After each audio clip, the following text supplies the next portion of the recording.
Hi friends, ನಮಸ್ಕಾರ. Welcome to my YouTube channel. ಇವತ್ತಿನ ವಿಡಿಯೋದಲ್ಲಿ ಬದನೆಕಾಯಿ ಗೊಜ್ಜು ಹೇಗೆ ಮಾಡೋದು ಅಂತ ತೋರಿಸ್ತಾ ಇದ್ದೀನಿ. ತುಂಬ ಟೇಸ್ಟಿಯಾಗಿ ತುಂಬ ಚೆನ್ನಾಗಿರುತ್ತೆ. ಈ ಬದನೆಕಾಯಿ ಗೊಜ್ಜು ಜೊತೆ ಅನ್ನ, ಮುದ್ದೆ ಹಾಗೆ ಚಪಾತಿಗೂ ಕೂಡ ಒಳ್ಳೆ ಕಾಂಬಿನೇಷನ್ನು. ನೀವು ಒಂದ್ಸಲ ಟ್ರೈ ಮಾಡಿ, ನಿಮಗೂ ಕೂಡ ತುಂಬ ಇಷ್ಟ ಆಗುತ್ತೆ. ಹಾಗೆ ಈ ರೆಸಿಪಿನ ತುಂಬ ಕ್ವಿಕ್ಕಾಗಿ ಮಾಡ್ಕೋಬೋದು. ಹಾಗಾದರೆ ಬದನೆಕಾಯಿ ಗೊಜ್ಜು ಹೇಗೆ ಮಾಡೋದು ಅಂತ ನೋಡೋಣ ಬನ್ನಿ. ನಾನಿವಾಗ ಬದನೆಕಾಯಿ ಮತ್ತು ಟೊಮೊಟೊ, ಮೆಣಸಿನ್ಕಾಯಿ ಎಲ್ಲ ಬೇಯಿಸ್ಕೋಬೇಕು. ಅದಕ್ಕೋಸ್ಕರ ಒಂದು ಕುಕ್ಕರ್ ತೊಗೊಂಡಿದ್ದೀನಿ. ಕುಕ್ಕರ್ಗೆ ಇವಾಗ ಹಸಿ ಮೆಣಸಿನ್ಕಾಯಿನ ಹಾಕ್ಕೊಂಡಿದ್ದೀನಿ. ನಾನಿಲ್ಲಿ 5 ಹಾಕ್ಕೊಂಡಿದ್ದೀನಿ. ನಿಮಗೆ ಖಾರಕ್ಕೆ ಎಷ್ಟು ಬೇಕೋ ಅಷ್ಟು ನೋಡ್ಕೊಂಡು ಹಾಕ್ಕೊಳ್ಳಿ. ಹಾಗೆ ಬೆಳ್ಳುಳ್ಳಿನೂ ಕೂಡ ಹಾಕ್ಕೊಂಡಿದ್ದೀನಿ. ಬೆಳ್ಳುಳ್ಳಿ ಜಾಸ್ತಿ ಇದ್ದಷ್ಟು ಟೇಸ್ಟು ತುಂಬ ಚೆನ್ನಾಗಿರುತ್ತೆ. ಇದ್ರ ಜೊತೆಗೇ ಇವಾಗ ಟೊಮೊಟೊ ಕೂಡ ಹಾಕ್ಕೊಂಡಿದ್ದೀನಿ. ಒಂದು ದೊಡ್ಡ ಟೊಮೊಟೊನ ಕಟ್ ಮಾಡಿ ಇಟ್ಕೊಂಡಿದ್ದೆ, ಅದನ್ನು ಕೂಡ ಹಾಕ್ಕೊಂಡಿದ್ದೀನಿ.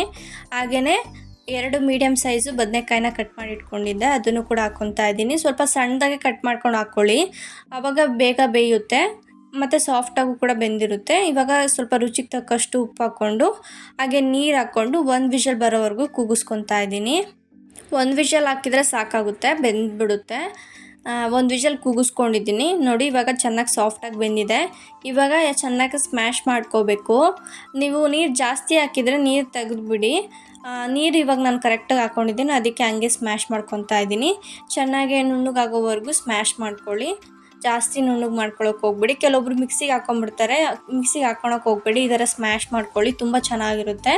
ಇವಾಗ ಒಗ್ಗರಣೆ ಹಾಕ್ಕೊಳ್ಳೋಣ. ಒಗ್ಗರಣೆಗೆ ಎಷ್ಟು ಬೇಕೋ ಅಷ್ಟು ಎಣ್ಣೆ ಹಾಕ್ಕೊತಾ ಇದ್ದೀನಿ. ಎಣ್ಣೆ ಕಾದ್ಮೇಲೆ ಸಾಸಿವೆನ ಹಾಕ್ಕೊತಾ ಇದ್ದೀನಿ. ಒಂದು 1/4 ಸ್ಪೂನ್ ಆಗೋಷ್ಟು ಸಾಸಿವೆ, ಹಾಗೆ 1/4 ಸ್ಪೂನ್ ಆಗೋಷ್ಟು ಜೀರಿಗೆನೂ ಕೂಡ ಹಾಕ್ಕೊತಾ ಇದ್ದೀನಿ. ನಿಮಗೆ ಜೀರಿಗೆ ಬೇಡ ಅಂದರೆ ಸ್ಕಿಪ್ ಮಾಡ್ಕೊಳ್ಳಿ.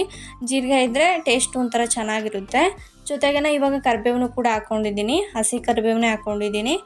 ಇವಾಗ ಇದ್ರ ಜೊತೆಗೇ ಒಂದು ಸಣ್ಣದು ಈರುಳ್ಳಿನ ಕಟ್ ಮಾಡಿ ಇಟ್ಕೊಂಡಿದ್ದೆ, ಅದನ್ನು ಕೂಡ ಹಾಕ್ಕೊತಾ ಇದ್ದೀನಿ.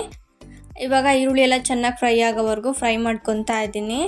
ನಿಮಗೆ ಈರುಳ್ಳಿ ಒಗ್ಗರಣೆಗೆ ಹಾಕ್ಕೊಳ್ಳೋದು ಬೇಡ ಅಂದರೆ ಹಸಿದು ಕೂಡ ಹಂಗೆ ಹಾಕ್ಕೋಬೋದು.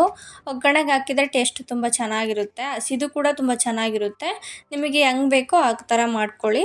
ಇವಾಗ ಈರುಳ್ಳಿ ಎಲ್ಲ ಚೆನ್ನಾಗಿ ಫ್ರೈ ಆದಮೇಲೆ ಅರಿಶಿನ ಹಾಕ್ಕೊತಾ ಇದ್ದೀನಿ. ಒಂದು 1/4 ಸ್ಪೂನ್ ಆಗೋಷ್ಟು ಅರಿಶಿನ ಹಾಕ್ಕೊಂಡಿದ್ದೀನಿ. ಹಾಗೆ ಒಂದು ಸ್ವಲ್ಪ 1/4 ಸ್ಪೂನ್ ಆಗೋಷ್ಟು ಗರಂ ಮಸಾಲ ಹಾಕ್ಕೊಳ್ಳಿ. ನಿಮ್ಮ ಮನೇಲಿ ಗರಂ ಮಸಾಲ ಇಲ್ಲ ಅಂದರೆ ನಿಮ್ಮ ಸಾಂಬಾರು ಪೌಡರ್ ಯೂಸ್ ಮಾಡ್ತೀರಲ್ಲ, ಅದನ್ನು ಕೂಡ ಯೂಸ್ ಮಾಡ್ಬೋದು.